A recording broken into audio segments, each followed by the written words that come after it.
CM Revanth అధ్యక్షతన Telangana cabinet కాసేపట్లో సమావేశం కానుంది.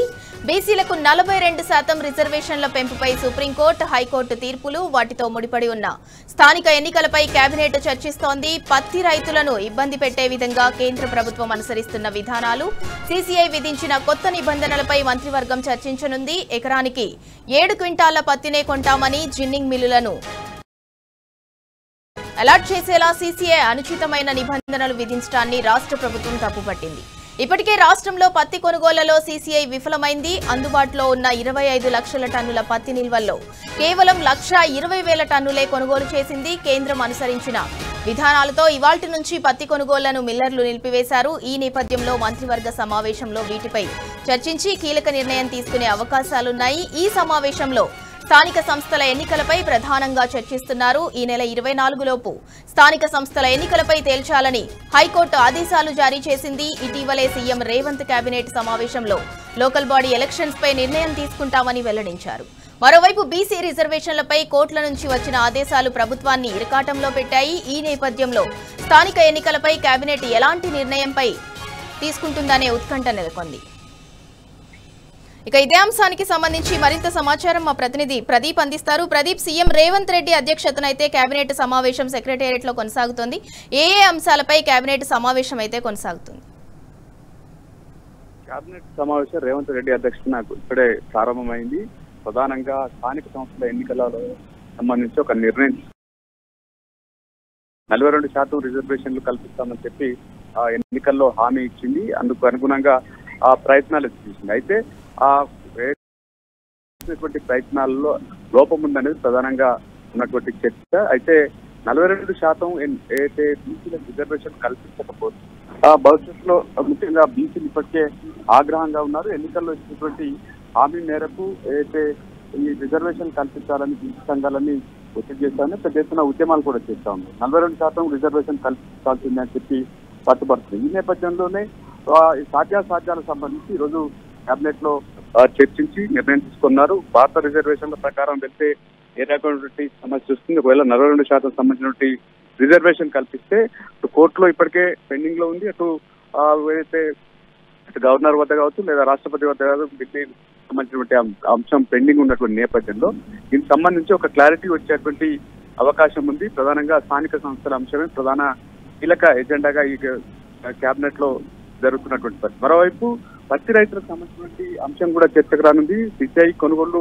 సోమవారం నుంచి ప్రారంభం కాబోతా ఉన్నాయి. ఎకరానికి 7 క్వింటాల పత్తిని కొంటామని అయితే సీసీఐ నిబంధనలు పెట్టేటువంటి నేపథ్యంలో ఈ నిబంధనలు ఎత్తివేయాలి అని చెప్పి ప్రధానంగా ప్రభుత్వం చెప్తున్నటువంటి పరిస్థితి. ఇప్పటికే అందుబాటులో 25 లక్షల టన్నుల పత్తి నిల్వలు ఉన్నాయి. కేవలం 1,20,000 మెట్రిక్ టన్నులకు సంబంధించినటువంటి పత్తి మాత్రమే కొనుగోలు చేసినటువంటి నేపథ్యంలో కేంద్రం ఏదైతే సీసీఐకు సంబంధించిన నిబంధనలు ఎత్తివేసేలా ప్రభుత్వం ఒత్తిడి చేయాలన్నటువంటి భావన కూడా. మరోవైపు ప్రభుత్వం 2 ఏళ్లు ఇచ్చినటువంటి నేపథ్యంలో ఏదైతే ఉత్సవాలకు సంబంధించినటువంటి అంశం కూడా ప్రధానంగా చర్చించబోతా ఉంది. ముఖ్యంగా ఇందులో కీలకమైనటువంటి అంశం స్థానిక సంస్థల రిజర్వేషన్ల అంశం అనేది ప్రధానంగా చర్చ జరగ నిర్ణయం తీసుకుంటుంది. ఇప్పటికే నోటిఫికేషన్ ఇచ్చిన తర్వాత కోర్టు ఆపినటువంటి నేపథ్యం. ఈ నేపథ్యం ఇచ్చినటువంటి హామీ మేరకు బీసీలకు రిజర్వేషన్ల అంశం ఏ రకంగా ముందుకు పోతా ఉంది. ఇప్పటికే సర్పంచ్లకు సంబంధించి ఎన్నికలు నిర్వహించకపోవడం వల్ల కేంద్రం నుంచి నిధులు ఆగిపోయినటువంటి నేపథ్యంలో సర్పంచ్ ఎన్నికలు నిర్వహించే యోచనలో ప్రభుత్వం ఉన్నట్టుగా తెలుస్తా ఉంది.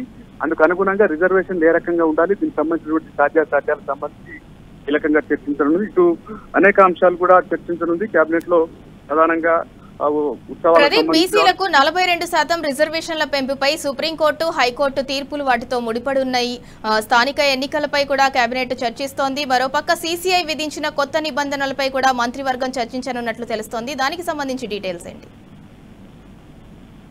రిజర్వేషన్ల అంశమే కీలక అంశం. మనం ముందు నుంచి చెప్తా ఉన్నాం. రిజర్వేషన్ల పాత రిజర్వేషన్ల ప్రకారం ఎన్నికలకు వెళ్తే ఏ రకమైనటువంటి సమస్యలు వస్తాయి. ఎందుకంటే ఇప్పటికే బీసీలకు 42% రిజర్వేషన్లు ఇస్తామని చెప్పి కామారెడ్డిలో డిక్లరేషన్ ప్రకటించి ఏదైతే రిజర్వేషన్లు కల్పిస్తున్నామని చెప్పినటువంటి నేపథ్యంలో ఇచ్చినటువంటి హామీ మేరకు అమలు చేయకపోతే కేవలం హడావుడి ఢిల్లీలో ధర్నాలు కావచ్చు, కేంద్రం పైన ఒత్తిడి కావచ్చు, అసెంబ్లీలో చేసినటువంటి బిల్లులు కావచ్చు, ఆర్డినెన్స్ కావచ్చు, ఇవన్నీ కేవలం కంటి తుడుచు చర్య అనే బీసీలు భావించేటువంటి అవకాశం ఉంది. దీంతో పెద్ద ఎత్తున బీసీల నుంచి లోకల్ బాడీ ఎన్నికల్లో ప్రభావం పడేటువంటి అవకాశం ఉంది. కాబట్టి ఈ బీసీల 42% రిజర్వేషన్ సంబంధించి సాధ్యాసాధ్యాల మీదనే ప్రధానంగా చర్చిస్తున్నారు. అందుకు అనుగుణంగా ఒక కీలక నిర్ణయం, ఎన్నికలకు సంబంధించి కీలక నిర్ణయం అయితే తీసుకునేటువంటి అవకాశం ఉంది. ఒకవేళ 42% టెక్నికల్ గా సాధ్యం కాకపోతే, లీగల్ గా సాధ్యం కాకపోతే పాత రిజర్వేషన్ల ప్రకారం ఎన్నికలకు వెళ్ళాలి, లేదా పార్టీకి సంబంధించి 42% మేము రిజర్వేషన్లు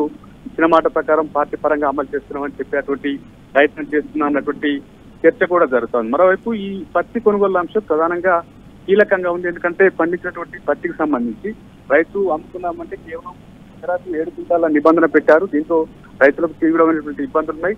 ఆ నిబంధనను సవరించాల్సినటువంటి అవసరం ఉంది. అయితే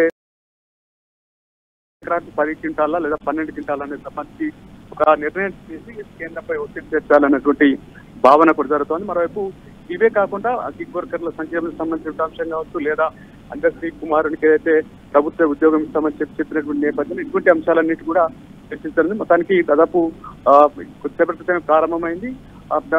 రాత్రి వరకు కేబినెట్ సమావేశం జరిగేటువంటి అవకాశం కనిపిస్తుంది. Right, thank you Pradeep. CM Revanth Reddy అధ్యక్షతన అయితే తెలంగాణ కేబినెట్ సమావేశం సెక్రటేరియట్ లో కొనసాగుతోంది. బీసీలకు 42% రిజర్వేషన్ల పెంపుపై సుప్రీంకోర్టు, హైకోర్టు తీర్పులు, వాటితో ముడిపడి ఉన్న స్థానిక ఎన్నికలపై అయితే తెలంగాణ కేబినెట్ చర్చిస్తోంది. మరోపక్క పత్తి రైతులను ఇబ్బంది పెట్టే విధంగా కేంద్ర ప్రభుత్వం అనుసరిస్తున్న విధానాలు, సీసీఐ విధించిన కొత్త నిబంధనలపై అయితే మంత్రివర్గం చర్చించనుంది.